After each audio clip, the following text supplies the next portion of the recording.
Hello hi అండి, అందరు ఎలా ఉన్నారు? ఈరోజు ఈ వీడియోలో నేను నార్మల్గా 2 to 3 డేస్ నుంచి బాగా వినిపిస్తున్నటువంటి ఒక టాపిక్ గురించి జనరలైజ్ చేసి మాట్లాడదాం అనుకుంటున్నాను. అంటే జస్ట్ నాకు తెలిసింది కొంచెం మీతో షేర్ చేసుకుందాం అనేసి. నార్మల్గా ఇండియా నుంచి పేరెంట్స్ వచ్చారు. ఎయిర్పోర్ట్లో దిగిన తర్వాత ఇమిగ్రేషన్ ఆఫీసర్ దగ్గరికి వెళ్ళినప్పుడు వాళ్ళు నార్మల్గా B1, B2 వీసాస్ ఉంటాయి కదా, అంటే విజిటర్ వీసా మీద అమెరికాకు వచ్చారు. అంటే వాళ్ళ పిల్లల దగ్గరికి వచ్చిన తర్వాత ఇమిగ్రేషన్ ఆఫీసర్ దగ్గరికి వెళ్ళిన తర్వాత రిటర్న్ టికెట్స్ అడిగారు. సో ఆ టైంలో వాళ్ళ దగ్గర రిటర్న్ టికెట్స్ లేవు అని చెప్పేసి వాళ్ళని రిటర్న్ పంపించారు అని చెప్పేసి ఆల్మోస్ట్ మనం న్యూస్ చూస్తూనే ఉన్నాం. అది బాగా సర్క్యులేట్ అవుతూనే ఉంది.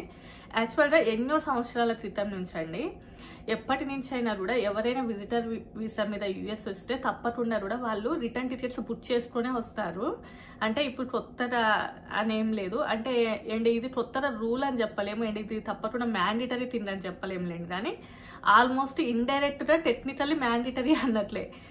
ఇంకా డైరెక్ట్ స్టేట్మెంట్ పాస్ చేయకపోయినా కూడా ఇండైరెక్ట్గా అది మ్యాండేటరీ అన్నట్లే. యాక్చువల్గా అమెరికాకి వచ్చిన తర్వాత ఇమిగ్రేషన్ ఆఫీసర్స్ తప్పకుండా అడిగే క్వశ్చన్స్ ఏంటి అంటే, మీరు అసలు అమెరికాకి ఎందుకు వచ్చారు, ఎవరి దగ్గరికి వచ్చారు, ఎన్ని రోజులు మీరు అమెరికాలో స్టే చేస్తారు, ఆ తర్వాత మీరు కంట్రీకి వెళ్ళిపోతారు కదా, ఎన్ని డేస్కి వెళ్ళిపోతారు. నార్మల్గా ఇవే క్వశ్చన్స్ ఉంటాయి. ఆ టైంలో నేను ఇలా మా అబ్బాయి దగ్గరికి మా అమ్మాయి దగ్గరికి వచ్చాము, మేము ఇలా ఒక 3 months ఉంటాం, లేదు 4 months ఉంటాం, లేదు అంటే 5 months ఉంటామని చెప్తారు.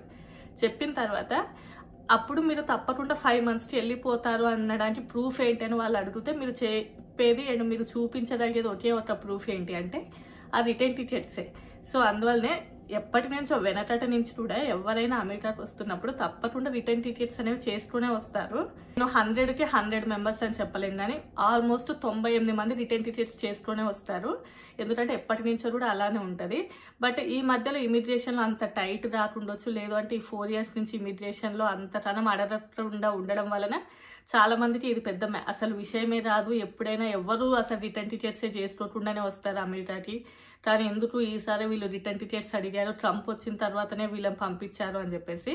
అలా ఏమీ లేదు, ఎప్పటి నుంచో రిటర్న్ టికెట్స్ బుక్ చేసుకునే వస్తూ ఉంటారు. ఎందుకంటే మీరు చూపించగలిగేటటువంటి ఒకే ఒక ప్రూఫ్ తిరిగి ఇండియా వెళ్ళిపోతాము అంటే ఓన్లీ రిటర్న్ టికెట్సే కదా. మీరు ఎట్లా ప్రూవ్ చేయగలరు వాళ్ళకి? నార్మల్గా వాళ్ళు మిమ్మల్ని అడిగినప్పుడు మీరు ఇండియాకి మళ్ళీ తిరిగి వెళ్ళిపోతారు అనడానికి ప్రూఫ్ ఏంటి? మీరు చూపించే రిటర్న్ టికెటే ప్రూఫ్ అవుతుంది వాళ్ళకి. అది రాకుండా మీరు ఇంకో విధంగా ప్రూఫ్ చేయలేరు కదా. అండ్ ఇమిగ్రేషన్ ఆఫీసర్స్ అడిగినప్పుడు తప్పకుండా మీరు కాన్ఫిడెంట్గా ఆన్సర్ చేయగలగాలి.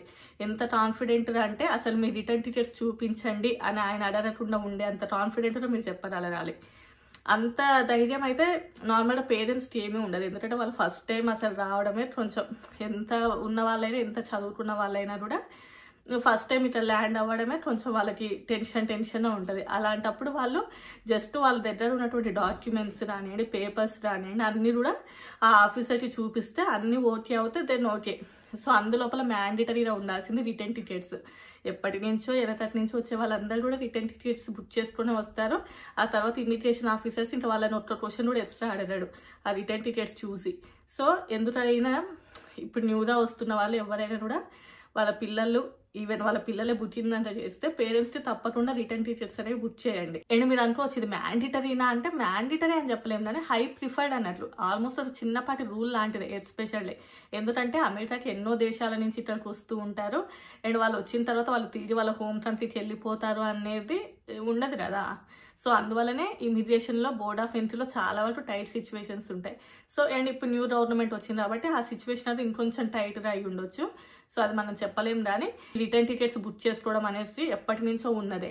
అండ్ కొంతమంది ఏంటంటే ఇంకొద్ది రోజులు ఎక్కువ రోజులు ఉండాలి అనుకుంటారు కదా. ఆ తర్వాత నాకు ఇప్పుడు ఎంత ఉందో ఫీ నాకు అంత ఐడియా లేదు, కానీ ఒకప్పుడైతే $350 ఏమో ఉండేది అన్నట్లు. వాళ్ళు రిటర్న్ టికెట్స్ బుక్ చేసుకున్న తర్వాత దాన్ని ఇంకొంచెం ఎక్స్టెండ్ చేసుకోవడానికి అలాగా.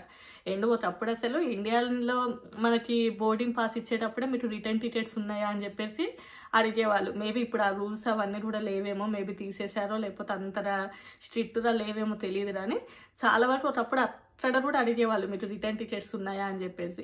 అండ్ తప్పకుండా కూడా ఇమిగ్రేషన్లో రిటర్న్ టికెట్స్ అనేది ఎప్పటి నుంచో అడుగుతూనే ఉంటారు.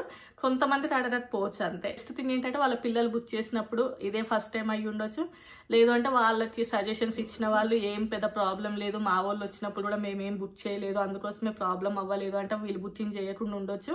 సో బిహైండ్ ద రీజన్ ఏమై ఉన్నా కూడా ఆల్మోస్ట్ ఎప్పుడైనా కూడా చాలా వరకు మీరు కనుక్కోండి. ఎవరినైనా కూడా 100లో 90% మంది రిటర్న్ టికెట్స్ బుక్ చేసుకుని అమెరికాకి వస్తూ ఉంటారు. And not only America, UAE countries కానీ ఇంకా చాలా కంట్రీస్కి కూడా అండ్ ఇలా రిటర్న్ టికెట్స్ బుకింగ్ అనేది తప్పకుండా ఆప్షన్ లాంటిదే మనకైతే. ఎందుకంటే మీరు ప్రూవ్ చేయడానికి మెయిన్ ఆప్షన్ వచ్చేసి రిటర్న్ టికెటే కాబట్టి.